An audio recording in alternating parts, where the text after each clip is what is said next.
Hey, hey. They call me hell. C'est sûr que c'est pas simple dans la mesure du fait où j'ai de la chance d'avoir une bonne oreille. Alors, je peux chanter faux, mais si je mets des écouteurs et si je m'entends pas. Sinon, comme je m'entends, j'aurais toujours tendance à chanter juste, en fait. Donc c'est sûr que j'avais une coach vocale aussi. Avec ma coach et avec Eric, on a dû travailler là-dessus pour que ça fasse vrai, même si c'était pas simple. Par exemple, Eric, il me donnait une échelle, il me disait, on est dans une échelle de 0 à 10, là t'es à 10, il faut que tu descendes à 7. Donc je descendais un peu avec ma coach Léo qui m'aidait à être... À retenir un peu et à être fausse. C'est vrai que c'était pas très simple, mais voilà. C'est pas frustrant? Est-ce que c'est comme nous, c'est comme en sport par exemple, on doit se forcer à mal jouer au tennis, au foot tout d'un coup? Ça n'a pas quelque chose de frustrant? Non, c'était pas vraiment frustrant parce qu'encore une fois, c'est une histoire sans scénario. À la base, Paula, elle sait pas qu'elle sait chanter, donc forcément, elle doit pas réussir. Donc c'est sûr que c'est un scénario. Finalement, à la fin, elle y arrive. Donc c'était pas vraiment frustrant dans la mesure où je savais qu'à la fin, ça allait. Ouais. Et votre famille, elle doit prendre votre envol, comment réagit-elle? Ma famille me soutient énormément, ils sont tous derrière moi. Par exemple, ma sœur est présente aujourd'hui. C'est la première fois qu'une de mes sœurs vient avec moi, donc ça me fait vraiment plaisir. Ouais, ils sont tous derrière moi, ils se rendent compte que ce que je fais, c'est pas juste pour rire. Ils savent que c'est ce que je préfère, que c'est ma passion et je dirais pas qu'ils me poussent parce que c'est pas forcément eux qui m'ont encouragée à faire ça, bien qu'il y ait une de mes sœurs et ma nourrice qui m'ait poussée dès le début. Mais dès le début, dès qu'ils ont compris que c'est ce que j'aimais, dès que j'ai eu 8 ans en fait, ils ont tous été derrière moi, ils ont tous été là pour moi, pour m'encourager, pour être juste comme une famille soudée. Et on est une famille très très proche et soudée. Vous êtes de quelle région? Je suis du Nord-Pas-de-Calais, je suis d'à côté de Lille. Est-ce qu'Éric Artigot savait que vous aviez du mal à vous séparer de votre famille? Je pense qu'il ne le savait pas forcément, mais qu'il a pu le comprendre. Parce que oui, moi je suis une fille qui est très très famille. Il le sait. D'ailleurs, Eric et moi, on est très très très très proches. C'est-à-dire que c'est un peu comme un deuxième père pour moi, même si ça sera jamais comme mon père. C'est un peu comme un deuxième père pour moi. Il est très très important pour moi et il sait à quel point, il le savait pas au début, mais il sait à quel point c'est important pour moi. Et c'est pour ça aussi que j'adore le scénario, parce qu'on voit bien dans cette histoire, dans la famille Bélier, que la famille a un rôle très très important et ils sont tous là les uns pour les autres et pour moi c'est vraiment quelque chose de très important. Oui. Est-ce qu'elle était sur le plateau? Est-ce que vous l'avez vue elle-même? Alors non, elle était pas sur le plateau, je l'ai rencontrée après le film et notre rencontre s'est très très bien passée, mais non, elle n'était pas sur le plateau. Est-ce que son rapport avec sa famille a quelque chose à voir avec l'idée même du scénario?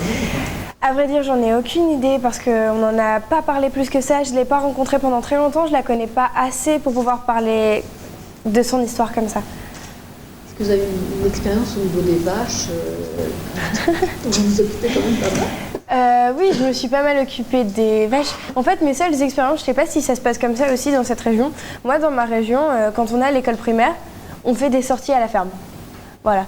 Après, à côté de ça, ma nourrice, elle habitait à côté d'un endroit où il y avait énormément de champs. Donc, j'ai pu voir ça, mais je m'en étais jamais occupée, en fait. Donc, j'ai vraiment tout appris sur le film.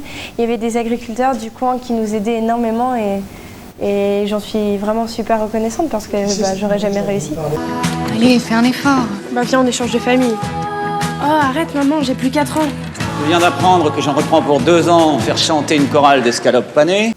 Est-ce qu'il te fait peur, là, le monde dans lequel tu es en train de pénétrer? Bien sûr. Et il va se passer peut-être encore avec ce film, peut-être beaucoup de choses pour toi. Bien sûr, il me fait peur. Forcément, j'ai peur de tout ce qui se passe en ce moment. Je suis très très jeune, j'ai même pas encore 18 ans. Forcément, tout ce qui m'entoure me fait peur, mais je suis très très bien entourée. J'ai énormément de gens derrière moi, j'ai des gens en qui je peux avoir confiance qui sont là et qui me protègent. Alors je pense que ça peut bien se passer. Après, c'est comme vous dites, ça peut très très bien se passer. Je peux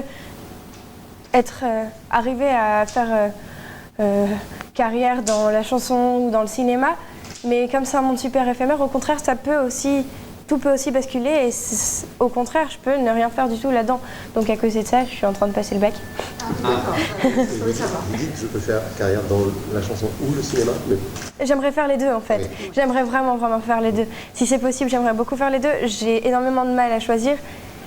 Mais après, on verra ce qui va se passer. C'est au lycée alors? Oui, je suis au lycée. Votre classe, ce qui vous arrive, comment ça se passe? À vrai dire, je suis dans un lycée très petit. Justement, je me suis débrouillée pour être dans un lycée très petit. Et comment dire, ils se soucient pas vraiment de ça. J'ai des amis qui sont des amis qui sont là pour moi et non pas pour ce que je fais. Et ça se passe très bien. C'est sûr qu'ils savent que parfois je rate des cours, par exemple. Hier, j'étais pas à l'école parce que j'étais à Bordeaux. Je rate parfois des cours, c'est sûr. Ma vie, elle est pas comme la leur. Eux, les week-ends, ils travaillent, ils sortent, ils se voient. Les mercredis, c'est pareil. Moi, je travaille, c'est différent. Après, c'est un choix de ma part. C'est sûr que du coup, je les vois qu'au lycée. On ne fait pas trop de sorties ensemble, même si ça m'arrive de sortir quand même. Hein. Ce serait triste de ne pas pouvoir vivre comme tout le monde non plus. Mais à côté de ça, je suis une jeune fille comme tout le monde. Je vais au lycée comme tout le monde. J'ai des amis comme tout le monde. Je vais en cours comme tout le monde. J'ai des notes comme tout le monde, parfois bonnes, parfois mauvaises. Je suis en terminale L. Quand tout va mal, il n'y a plus aucun espoir, il reste Michel Sardou. On peut peut-être essayer un truc plus moderne. Michel Sardou est à la variété française ce que Mozart est à la musique classique. Intemporel. Très très présent pour moi. C'est des personnes très généreuses en fait, très généreuses. Karine, elle a été un peu comme... Elle a un peu joué à la maman avec moi parce qu'elle a 2 filles qui ont quasiment le même âge que moi, donc elle savait comment gérer une ado. On faisait beaucoup d'italiennes ensemble. Les italiennes, c'est quand on répète le texte en le lisant. C'était des italiennes spéciales parce qu'on ne le lisait pas vraiment, on le faisait en langue des signes.